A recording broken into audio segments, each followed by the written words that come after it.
Muy buenas amigos, bienvenidos a una nueva semana de trading. Esta semana voy a estar mucho más activo por YouTube y comenzaremos con un resumen diario de Bitcoin, viendo un poco la situación actual y los posibles movimientos que podemos tener a lo largo de esta semana y la semana que viene. Antes de comenzar con el vídeo, te recuerdo que tienes en la descripción el link a la comunidad privada de Telegram, donde os paso señales de criptos en spot y futuros, operaciones con el SP500, Nasdaq, Eurodólar, Libra, acciones y mucho más. Tenéis toda la info en la descripción.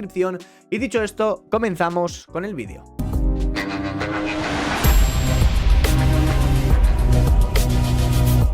Si nos fijamos en un indicador bastante interesante que suele ayudar para entender un poco el sentimiento del mercado, tenemos ahora mismo en pantalla el indicador de miedo y codicia. Y como estáis viendo, estamos prácticamente ahí en medio, sobre zona neutral, en territorio de nadie, actualmente en nivel 40, que básicamente es miedo, pero realmente no estamos en una zona de miedo bajo mi punto de vista personal, sino que estamos en unas semanas que llevamos arrastrando en el mundo cripto con un volumen muy bajo y prácticamente sin realmente dar un movimiento con un buen volumen y una muy buena ruptura.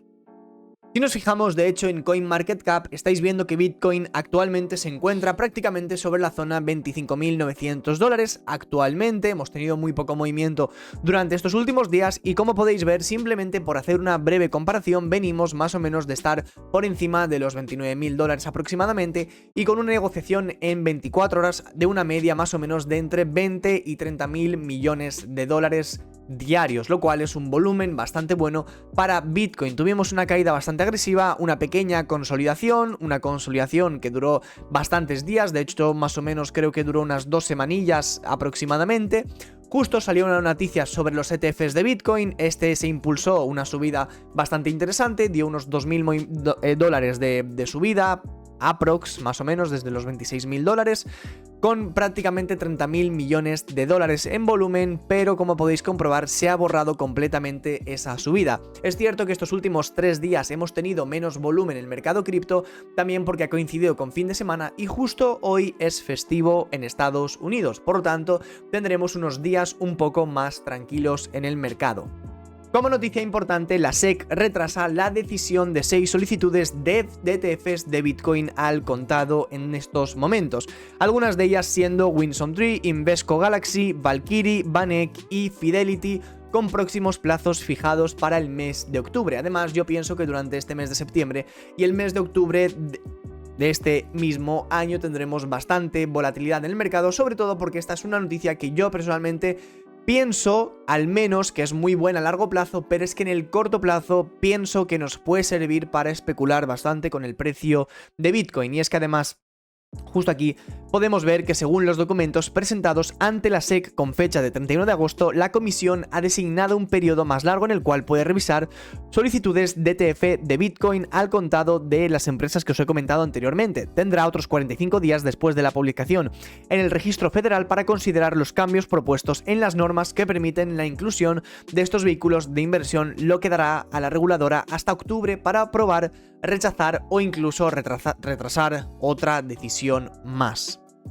De hecho, la noticia viene de unos días antes, donde estos retrasos siguieron a la especulación de que la SEC podía aprobar un ETF de Bitcoin al contado en Estados Unidos por primera vez después de que la comisión perdiera un caso crucial presentado por la firma gestora de activos Grayscale. Una corte de apelaciones falló el 29 de agosto que la SEC tendría que revisar la petición de Grayscale para convertir su fideicomismo de Bitcoin en un ETF, lo que llevó a muchos expertos a sugerir que las probabilidades de aprobación de al menos un ETF de la criptomoneda al contado habían aumentado significativamente.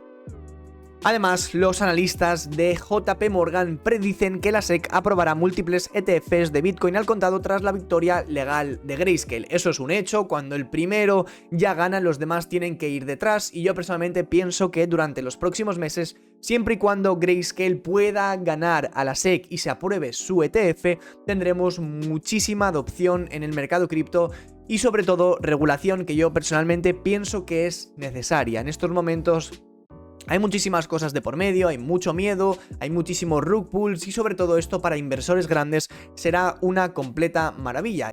Pero bueno, Vlad, ¿por qué nos has comentado que a Bitcoin le sigue esperando una nueva subida en el mercado? Si os fijáis en estos momentos estamos viendo la dominancia que tiene Bitcoin sobre el mercado total. Básicamente esto simplemente es un porcentaje del dinero total que hay en el mundo cripto justo destinado en Bitcoin, y en estos momentos podemos ver que ese dinero es de un 49,23%, es decir, me invento que si en el mercado cripto en estos momentos hay $1 trillón en el mercado, la mitad de este dinero, que serían 500.000 millones de dólares o 500 millones, como lo queráis ver, dependiendo si sois de España, Estados Unidos, veréis los billones y los trillones de otra forma. Tendríamos en cuenta que la mitad de ese dinero se destinaría a Bitcoin, por lo tanto tiene un gran peso a la hora de calcular los próximos movimientos que podemos tener en el mercado cripto y sobre todo centrándonos en las altcoins. Si os fijáis en estos momentos la dominancia está en un 49,23%, pero es que además si minimizamos un poquito la gráfica lo que podéis ver es que estamos en una tendencia alcista muy grande en Bitcoin. Esto no quiere decir tendencia alcista de las altcoins, sino todo lo contrario, tendencia alcista en Bitcoin, que en este caso lo que hace es no permitir a las altcoins subir. Si nos fijamos en una temporalidad diaria, lo que hemos tenido durante estos últimos meses, sobre todo si nos centramos desde 2021 aproximadamente, tuvimos varios rechazos muy importantes que ahora mismo os estoy pintando con una X, siendo esos niveles la zona de los 48,5%. Por lo tanto, tuvimos un rechazo, dos rechazos, 3, 4, 5, 6, 7, 8 y 9 rechazos. Finalmente, Bitcoin en verano de 2023 rompió esos rechazos, convirtiendo una zona muy importante de resistencia en un soporte clave. Un soporte que aún no se ha tocado. Por lo tanto, esto es lo mismo que sucedió cuando Bitcoin rompió el nivel de los $25.000 y posteriormente consolidó por encima de los $25.000. Sigue siendo alcista a pesar de que mucha gente ya no vea con claridad y pensemos que nos vamos a ciertos niveles antes de que se dé incluso ese movimiento, teniendo en cuenta lo que estamos viendo en pantalla ahora mismo. Y lo que estáis viendo es algo muy sencillo. Básicamente, si quitamos todos los dibujos, os voy a dibujar simplemente dos líneas, una de ellas siendo justo el nivel que os he comentado y la otra aún no ha llegado a esa zona. Por lo tanto, a mí personalmente lo que este gráfico me da a entender es que Bitcoin sigue en tendencia alcista, y si no rompemos justo estos niveles que tenéis marcados en pantalla, que básicamente serían los anteriores swing lows, sobre todo centrándonos en este de aquí, que sería el primero de ellos, justo centrado en la zona 47,28%, yo seguiré siendo alcista con Bitcoin hasta que se demuestre lo contrario.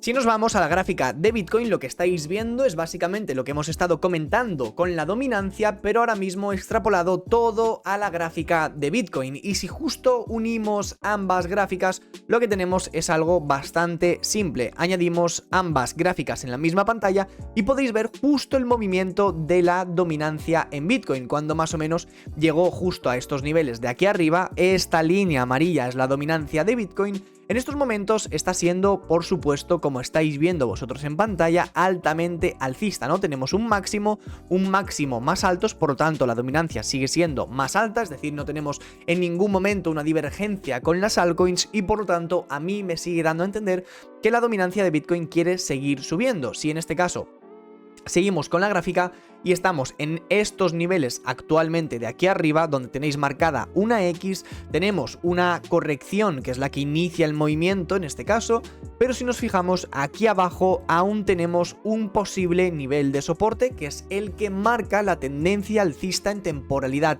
diaria, semanal y seguramente mensual.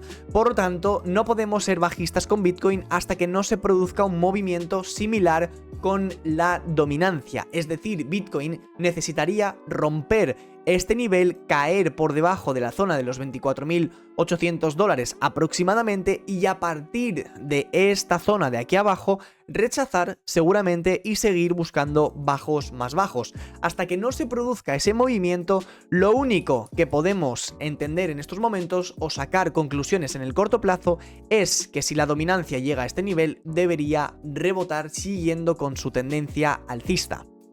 Y como un segundo indicador muy importante que ya sabéis que me encanta utilizar, y sobre todo los que me conozcáis sabéis que opero este mercado prácticamente todos los días, por lo tanto entiendo muy bien los movimientos que tenemos, suelen ser el SP500 y el Nasdaq. Son dos índices que me permiten saber si las criptos tienen potencial de subida, a pesar de que estos últimos meses hemos tenido una descorrelación mucho mayor entre mercado tradicional y mercado de criptoactivos. De hecho, ya lo sabréis que cuando el SP500 y el Nasdaq llegaron a estos máximos, Bitcoin no llegó a sus máximos, incluso no pudo formar un máximo más alto que el anterior. Por lo tanto, en este caso estuvimos viendo una descorrelación en el mercado. Si os fijáis, justo el SP500 llegó el 28 de julio de 2023 a esos máximos prácticamente en 4.630, y si nos vamos con Bitcoin, más o menos llegó un poquito antes, y fue justo entonces cuando dio el movimiento correctivo. Si en estos momentos cambiamos y nos fijamos en ambas gráficas, el SP500 actualmente se encuentra sobre estas zonas. Si más o menos lo intentamos comparar con la gráfica de Bitcoin. En cambio, Bitcoin se encuentra aún en una zona de importancia mucho mayor. Si nos fijamos de nuevo en el SP500, justo rebotó en la zona de los 4.350, dio un movimiento correctivo muy grande. De hecho, justo si nos fijamos, ampliamos rápidamente la gráfica, veréis que justo rebotó en un área de interés bastante grande. Dio un movimiento alcista, que es justo este que tenemos justo aquí arriba, cayó en picado, volvió a dar ese doble soporte justo en la misma zona y volvió a subir. Eso es lo que en estos momentos yo espero que haga Bitcoin. Hemos tenido ese mismo movimiento, una consolidación en soporte, una subida muy fuerte que en este caso ha sido impulsada por una noticia. Por lo tanto, entiendo que esa noticia en algún momento llegue a su fin, se venda, ¿no? Se compre el rumor, venda la noticia y demás. Ya sabéis cómo funcionan este tipo de cosas, pero a partir del punto en el que estamos actualmente, deberíamos ver un rebote de nuevo en el precio de Bitcoin. Y ese rebote sí o sí, no hay lugar a duda en estos momentos de cómo debe ser ese rebote. Ese rebote es necesario que rompa el máximo anterior. Si el rebote, en este caso de Bitcoin, imaginémonos, trazamos de nuevo los niveles que nos interesan, que sería justo $24.800. Seguimos consolidando, tenemos un posible fake out por debajo de estos mínimos, recuperamos muy rápido, pero ese rebote no consigue romper la zona de los $28.000. Si no conseguimos romper ese nivel, yo personalmente, y siendo sinceros, finalizaría con el movimiento alcista de Bitcoin, y me imagino que las próximas semanas serían simplemente consolidación e incluso un movimiento bajista. Por lo tanto, fijaos muy bien, cuando el precio intente llegar a esta zona es muy necesario que la rompa e incluso apoye en ella para seguir buscando altos más altos, finalizando el movimiento para mí personalmente en la zona de los $32.000 en las próximas semanas. Si ese movimiento no lo vemos, yo personalmente descartaré finalmente un movimiento alcista y me centraré con Bitcoin en un posible movimiento lateral o incluso en descuentos por debajo de la zona de los $25.000. Así que por ahora nos queda esperar y ver cuál es el próximo movimiento, pero ya tenéis una pequeña idea de qué estoy viendo para las próximas semanas en el mercado. Esto es lo mismo de siempre, algo que ya os he comentado en varias ocasiones. Hasta que no se demuestre lo contrario, Bitcoin personalmente para mí sigue siendo alcista, siempre y cuando no rompamos la zona $24.800 y siempre y cuando rompamos por encima de los $28.000 para seguir buscando altos más altos. Así que chicos, sin más dilación, espero que os haya gustado muchísimo este vídeo. Si os ha gustado, dejadle un buen like y nos vemos a la próxima.